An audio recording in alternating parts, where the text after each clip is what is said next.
Alright, what's going on, guys? Trev back again, here to bring you another video. This one's going to be doing your Walking Dead Q&A video for today for The Walking Dead Season 7 leading up to Episode 7, Sing Me a Song.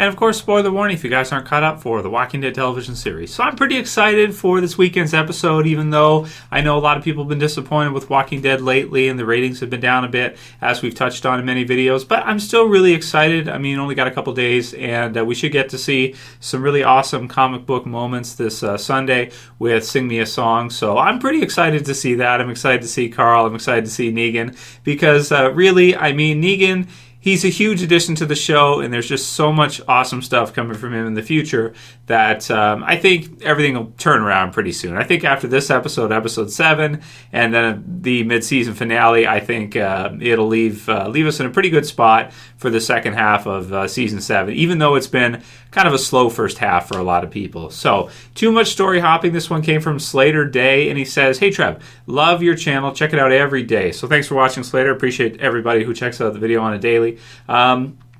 I have to say, I think the problem is definitely the story hopping. I'm tired of touching on a subject and not addressing it again for weeks. It is draining and seems cheap. Cliffhangers are normal and pretty regular in the comic. However, the comic is much better at readdressing things, even if a little in each comic.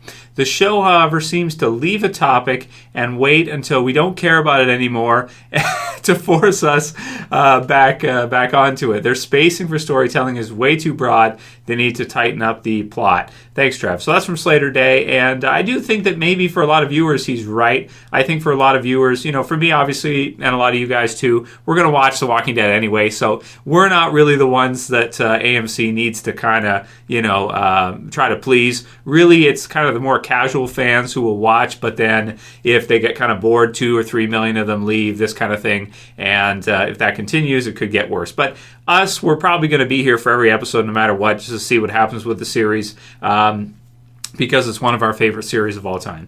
Mine, it is my favorite. So I hear what you're saying, Slater. That's a good way of looking at it, because if you look at The Well, I mean, it's now been 4 episodes after, so we had, that's episode 2, so we had 3, 4, 5, and 6, so 4 full episodes now after The Well. We have not seen Carol and Morgan again, and I do agree with you that with that kind of focus to where you're not showing the different storylines happening kind of at the same time. You're just focusing on one location. Maybe you're bottling it up for certain episodes.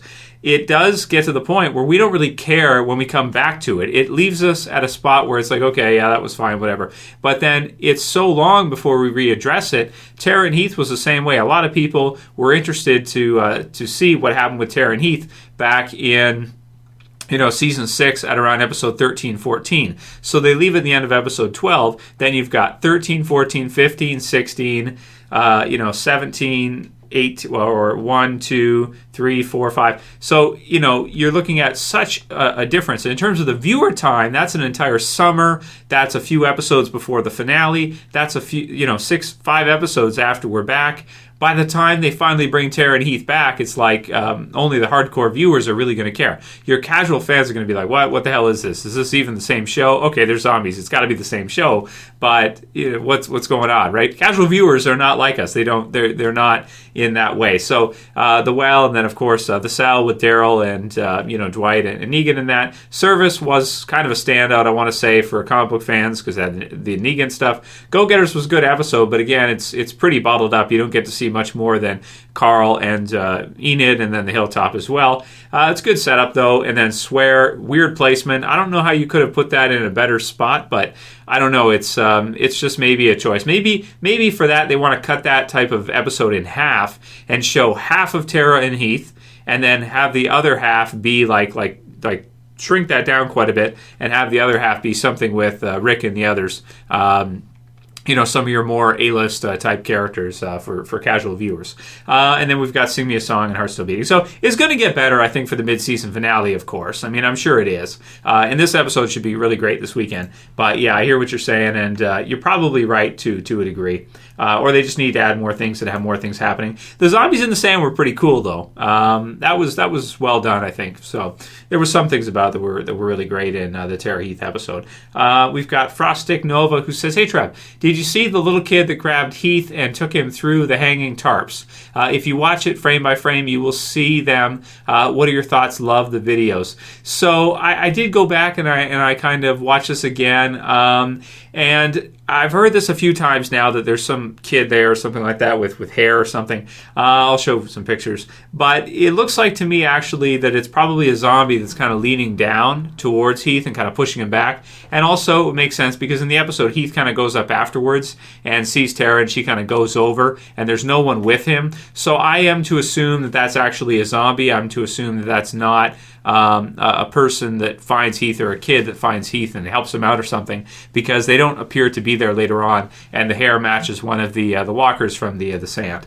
So yeah, so I don't think that's that. Obviously, somebody probably took Heath or went with him somewhere, or maybe he's back at Alexandria and we just didn't get to see him. They maybe bottled it up to such a degree where they showed Tara's point of view. They didn't show his point of view after that. So, yeah, it'll be interesting to see what happens with Heath and when he eventually comes back in the story. But again, if it's a season or two or something, by the time he does come back, people may not really care, casual viewers. Dougie to the Fresh says, Trev, Q&A question. After all the fake out deaths we've seen, we are once again faked out with thinking Heath had been killed. I love The Walking Dead, but it's getting a little absurd. Please explain, how does a walker that looks just like Heath from the back get to the bridge of all places and have no sand on it? So that's a good point from Dougie.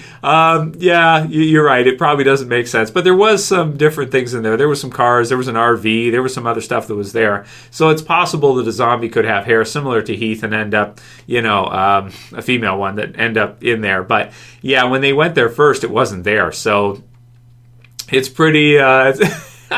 it's pretty strange. You're right. It's a little unusual, you could say. A little contrived. Well, they put it. We know why they put it in there, to get a reaction, of course, and make us think. They faked us out again. They said no more fake out deaths. At least this time they showed it to us right away that it clearly wasn't Heath.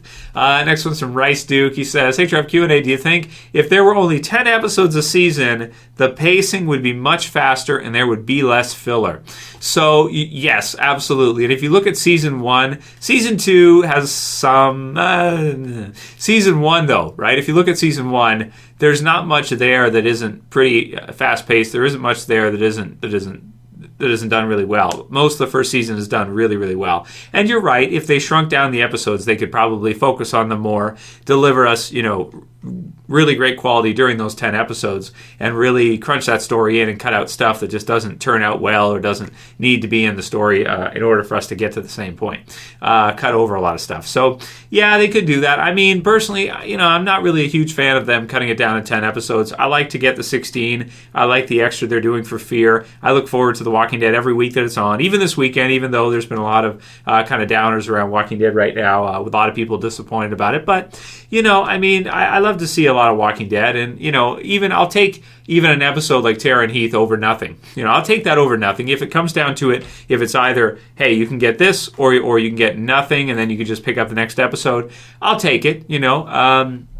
So I'm not really a fan of the idea, but you're probably right. It would probably increase the ratings for those episodes, but like I said, that's not really what I want personally. Some of you guys might want that. You can write your comments below if you do. If you think it'd be better if they shrunk down the episodes, and just write your comments. Let me know where you guys are at, or do you appreciate the extra episodes? Do you like it? I personally do, even though I kind of go in with the understanding if they're doing 16, they probably won't be as good as if they were only doing 10. Right? I think it makes sense. Tang says, "I would watch the show, but Glenn died, so F you." Nice. And I think that's true too, a lot of that. I saw that a lot in the comments, is that a lot of people are probably just angry, and Torrid says this. He says, "I hate to talk about this, but this ratings nonsense, do you think it is fallback could be as a result of anger from Glenn and Abraham fans? Could that affect that many people?" Yeah, I think so. I'm pretty sure it has, actually, because character deaths are something you have to kind of be tricky about. I think if it's so bleak and it's so dark that it turns people off, that's a tricky one.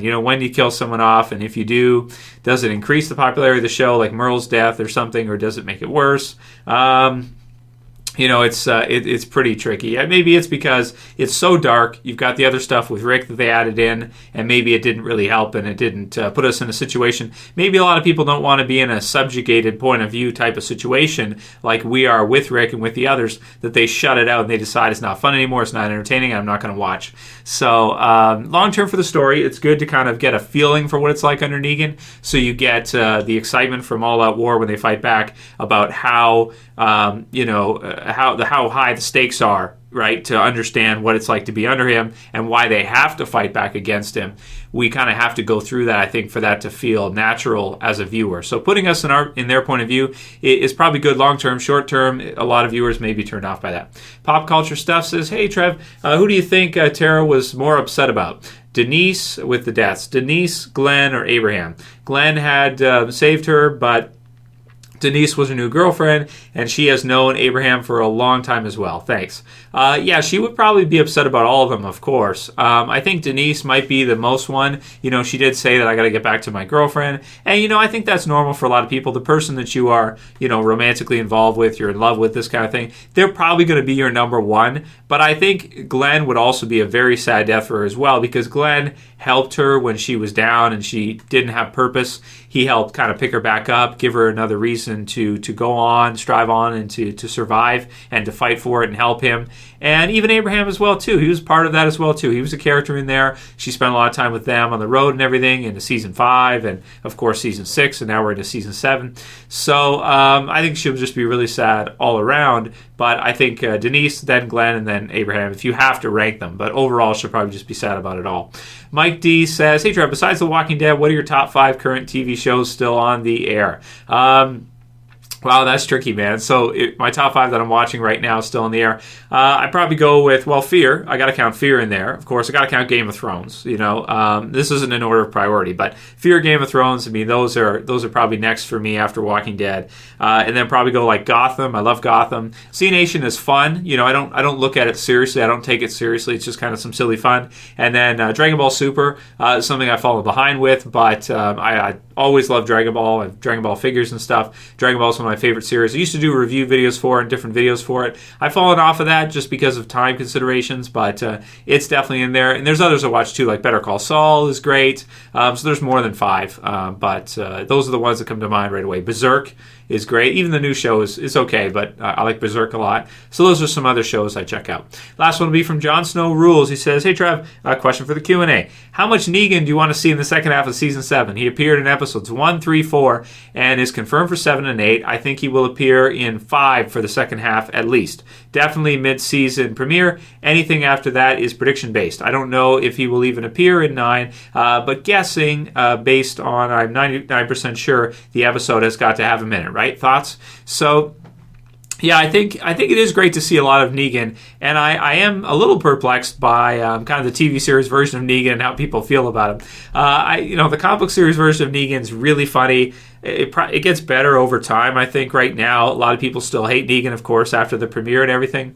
But I think over the years, maybe in a couple seasons, people might start to warm up to Negan more. Because he is really funny. He's got a lot of really funny jokes and stuff. But, he's definitely evil, of course, too. He's got kind of the evil side mixed in there as well, too. Psychopathic and everything. So in the second half of this season, I think you're right. 7 and 8, he should be there for the mid-season finale. After that, I'd expect to see him at least a little bit in episode 9. And then I'd expect maybe 3, so half of the episodes in the second half. Maybe he show up for close to the end, of course, with a finale, and then maybe, throughout. So maybe 4, half of the episodes, I would say, just as a loose prediction.